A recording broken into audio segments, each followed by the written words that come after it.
Hello hello बच्चों। आज हम स्टार्ट करने जा रहे हैं क्लास 9th मैथ का चैप्टर नंबर 2 जिसका नाम है पॉलिनोमियल।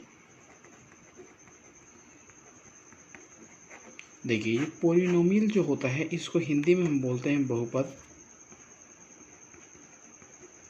क्या बोलते हैं हिंदी में? बहुपद। अब ध्यान से हम समझते हैं तो पॉलिनोमियल होता क्या है। जैसे आपने छोटी क्लास में पढ़े होंगे कांस्टेंट एंड वेरिएबल।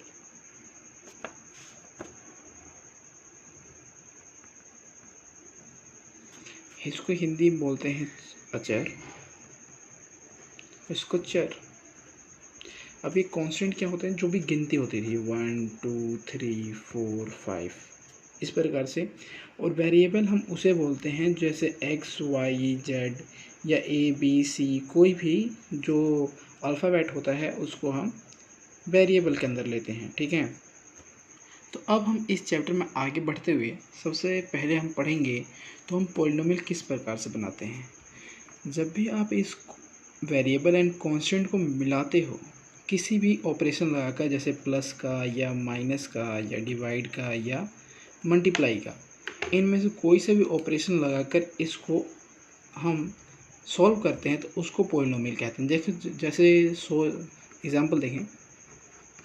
जैसे हमने देखा सबसे पहले प्लस का, तो जैसे मैंने लिखा x + 2, ये एक पॉलिनोमियल बन गया।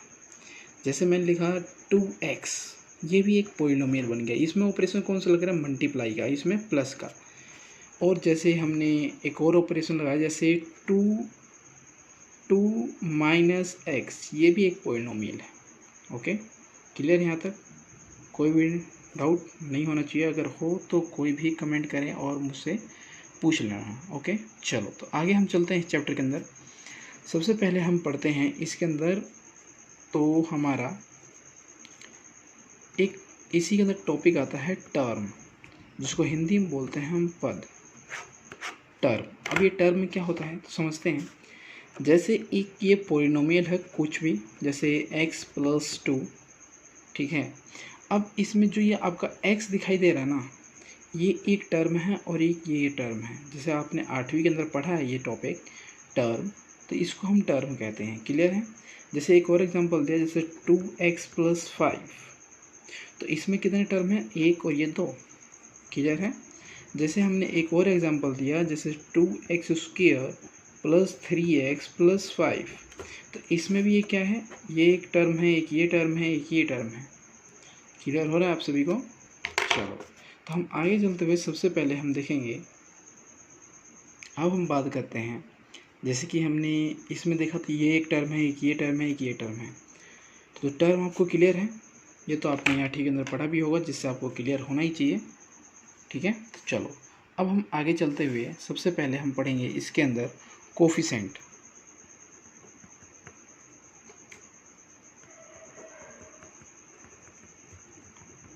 कोफिशेंट। अब ये कोफिशेंट क्या होता है? तो कोफिशेंट को हम हिंदी में बोलते हैं गुणांक। क्या बोलते हैं?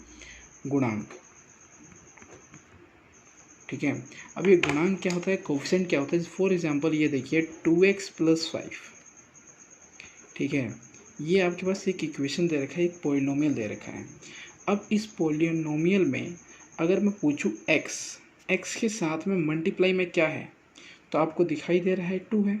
तो 2 इस x का क्या होगा? कोफिशेंट होगा। कोफिशेंट ऑफ x यहाँ पर लिखेंगे, कोफिशेंट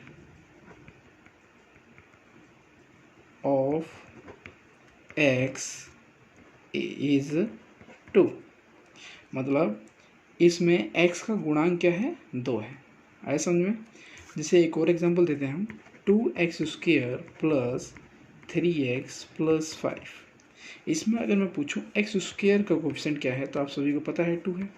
अगर मैं आपसे पूछूं x का कोफिशेंट क्या है, तो आप सभी को पता है 3। ये भी हमने छोटी क्लास में पढ़ा था। अगर एक और एग्जांपल, तो जैसे मैंने दिया x² + 5 + 2x। अगर मैं आपसे अब पूछूं तो x² का कोफिशेंट क्या है, तो आप बोलोगे अब तो यहाँ पर कुछ है ही नहीं।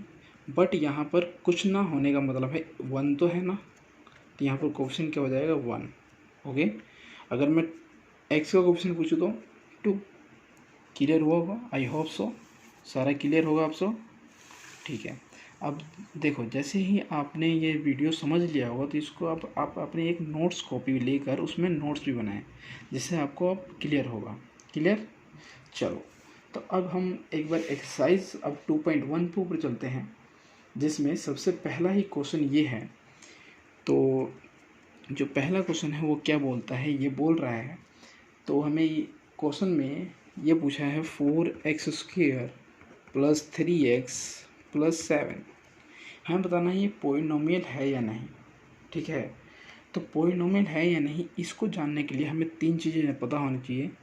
तो पॉलिनोमियल 3 प्रकार के होते हैं, एक होता है लीनियर, एक होता है क्यूबिक, और एक होता है क्वाड्रेटिक, और एक होता है क्यूबिक, रेखीय क्यूब, द्विघात बहुपद और त्रिघातीय बहुपद।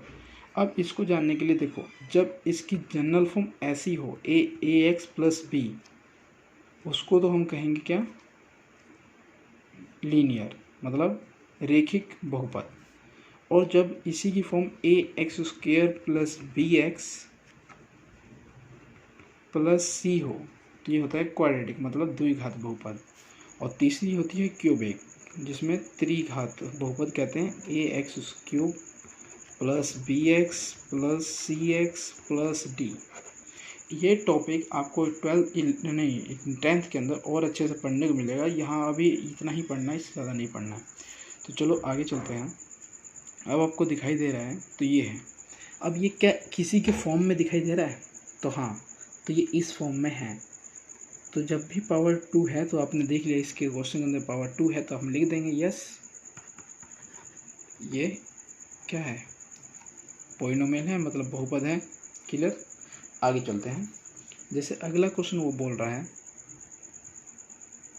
x² + √2, तो क्या ये पॉलिनोमियल है, तो हमें दिखाई दे रहा है यस, x² तो है ना, ये 0 मान लो, ये भी 0 मान लो। ठीक है, चलो सेकंड क्वेश्चन हो गया। थर्ड क्वेश्चन को चलते हैं।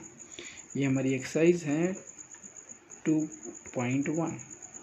क्लियर, चलो तो अब इसके अंदर इतना आगे समझ में, थर्ड क्वेश्चन करते हैं। थर्ड क्वेश्चन क्या बोल रहा है, 3√t + t√2।